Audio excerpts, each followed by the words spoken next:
Y ya lo tengo en línea al licenciado Lucas Navarro, director del Instituto de Investigaciones Económicas de la Bolsa de Comercio, para conversar sobre este tema de la economía con él.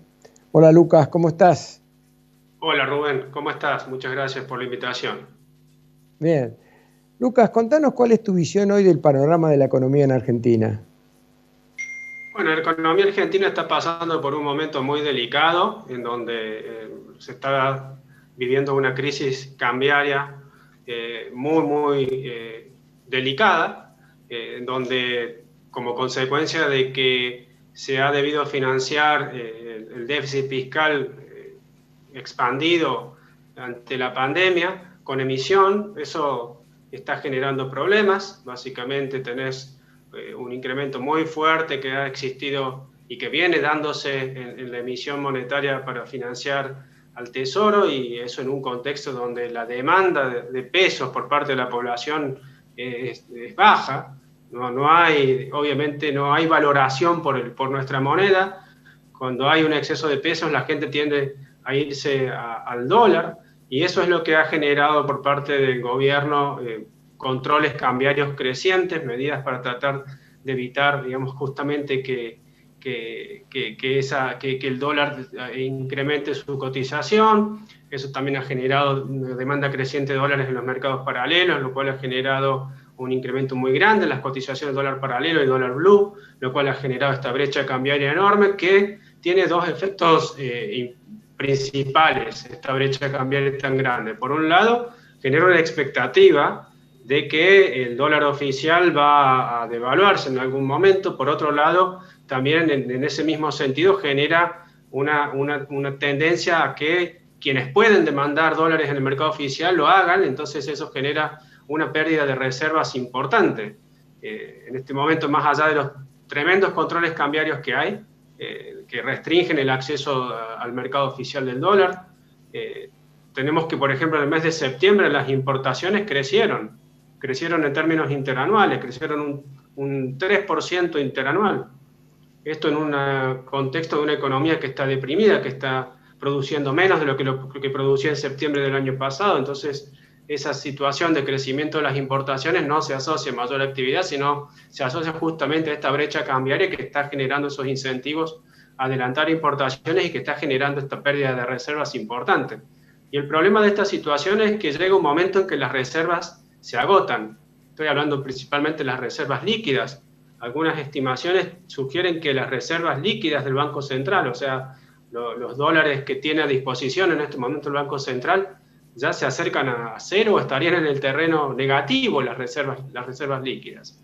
Entonces, llegado un momento en donde el central no pueda o no disponga de dólares para poder vender a ese precio de 80, la situación no va a tener otra solución que conducirlo, forzarlo a un incremento de ese tipo de cambio oficial, a una devaluación del tipo de cambio oficial. Esa sería una situación indeseable. ¿Por qué? Porque sabemos, por la experiencia que tenemos de episodios de saltos devaluatorios recientes, de que cuando aumenta el tipo de cambio oficial de manera muy pronunciada, de manera muy brusca, eso se traslada inmediatamente a precios, eso genera una pérdida de poder adquisitivo de las familias, eso en un contexto donde la tasa de pobreza es 42%, puede generar un incremento aún mayor de la pobreza si los ingresos no aumentan.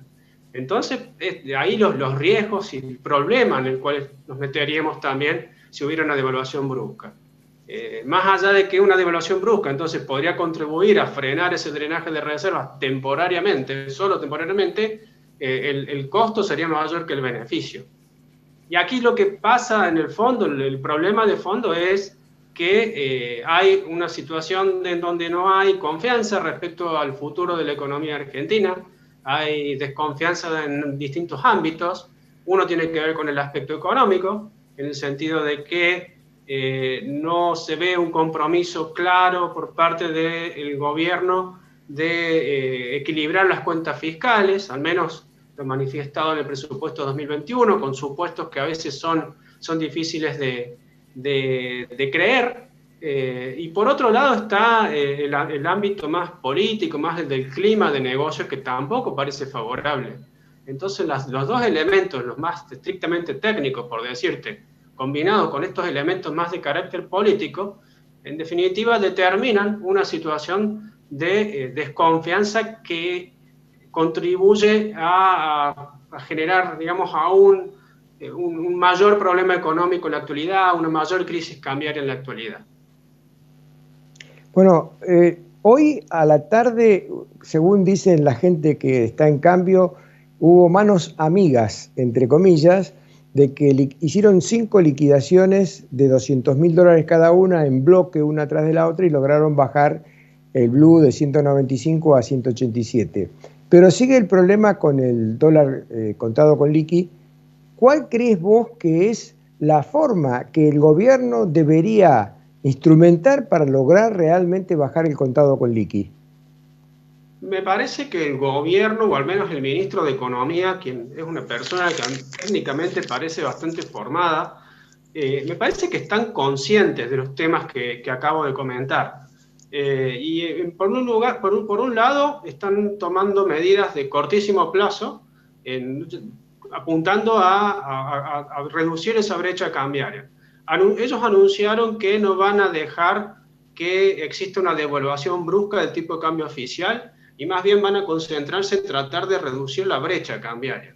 Entonces, para el día de mañana han anunciado una licitación de bonos en pesos de distintas características, distintos bonos en pesos, ajustados por dólar algunos, otros ajustados por CER, otros por Badlar, que apuntan a absorber unos 125.000 millones de pesos en la licitación de mañana.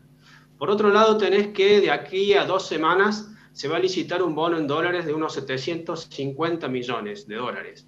En definitiva, con esto están tratando de darles opciones de salida principalmente a fondos de inversión que tienen inversiones en pesos por un equivalente en dólares, el dólar de 180, de unos 7.000 millones de dólares o de unos 13.000 si consideras un dólar más bajo, que básicamente están saliendo del país. Y están saliendo del país a través del dólar contado con liqui, y lo que están tratando de hacer es que utilicen otros canales para sacar para, digamos, salir del país, para vender esos pesos y transformarlos en dólares. Esas son las medidas de muy corto plazo.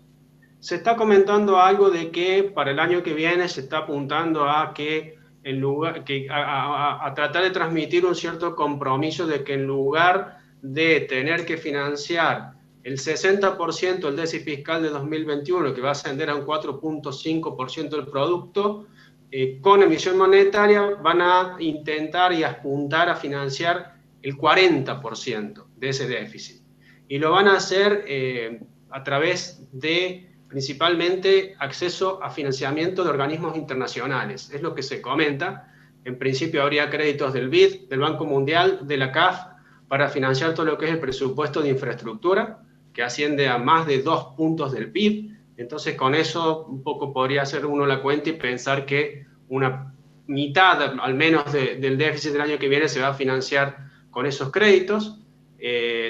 También yo creo que tratando de transmitir algunas opciones de salida, yendo a tu pregunta, básicamente, se está esperando con expectativa el acuerdo o el resultado de la negociación con el Fondo Monetario Internacional, en donde sería aconsejable y deseable también poder acceder a fondos frescos, a recursos frescos que podrían servir para potenciar, para mejorar la posición de reservas del Banco Central.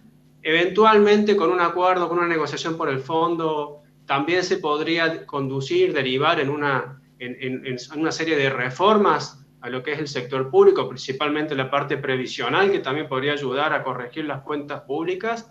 Y también entiendo que, y es algo que también se está contemplando, de que se apunta a que se presente un presupuesto interanual, que no solamente se centre en las metas en 2021, sino que también se anuncie y se haya algún compromiso a tener algún sendero de convergencia hacia el equilibrio fiscal. Son palabras del ministro de Economía, que pertenece a un gobierno muy heterogéneo, en donde hasta algunos sugieren que las grandes decisiones de política económica las toma la fracción política del gobierno, y no una fracción técnica asociada al ministro Guzmán. Entonces, te estoy comentando lo que se comenta, cuáles serían las intenciones del ministro, luego, y en relación a lo que comentaba antes, el clima político va a ser el que le va a dar paso a que estas decisiones económicas o que estas ideas económicas tengan su curso y que puedan contribuir a mejorar la situación por la cual estamos atravesando, ¿no? Una última pregunta, Lucas, que te la divido en dos partes. La primera es, hablaste recién de emisión y te pregunto, dada la idea de que la inflación es un resultado de la emisión monetaria, si eso no sería inflacionario. Y la segunda, la negociación con el Fondo Monetario Internacional no depende un poco del resultado de las elecciones, si gana Biden o gana Trump, por cuanto el Fondo Monetario le prestó al gobierno anterior mucho dinero con el índice para arriba de Trump, pero si gana Biden, ¿vos creés que va a ser lo mismo? Disculpame que te la divida en dos partes, pero se termina el bloque, por eso. Sí, a ver, respecto a la última pregunta, creo que va a depender, de hecho se está comentando que el avance en las negociaciones va a depender enormemente del resultado de las elecciones. No creo que, de todas maneras, no estoy en condiciones de decir qué curso podrían tomar las negociaciones según sea Biden o Trump el elegido en las elecciones próximas en Estados Unidos. Yo creo que las negociaciones van a continuar y que creo que al final esto está en manos del gobierno argentino y más que pensar en los agentes externos, tenemos que pensar en si hay convicción por parte de nuestro gobierno en avanzar hacia reformas que conduzcan a corregir nuestros problemas estructurales serios que tenemos en el sector público. No tengo más que eso que decir. Respecto a tu primera pregunta, efectivamente, con una misión desbordada en un contexto en donde cuando aumentás la oferta monetaria, que es lo que está pasando, la demanda de dinero no aumenta proporcionalmente, o más bien cae, es natural y es como esperable que las presiones inflacionarias comiencen a emerger. Y eso es lo que está pasando aquí. En los primeros meses de la pandemia hubo esa expansión monetaria muy grande, pero la gente tomó esos pesos, los atesoró o los utilizó para las compras, digamos, del momento. O sea, se mantuvo elevada la demanda de dinero, pero ahora a medida que se va recuperando la actividad económica vemos que la demanda de dinero se está como deprimiendo en términos reales, no acompaña ese incremento, digamos, de la oferta y están ocurriendo estos excesos que comentábamos recién, que están generando estas presiones inflacionarias, que ya las vimos en los últimos índices inflacionarios, que ya están materializadas en las expectativas inflacionarias para los próximos meses. De octubre, al menos hasta marzo, según el último relevamiento de expectativas de mercado del Banco Central de la República Argentina, la inflación mensual no va a bajar del 3% en ninguno de esos meses. Entonces, de acuerdo, muchas gracias, Lucas. Gracias a vos, buenas noches.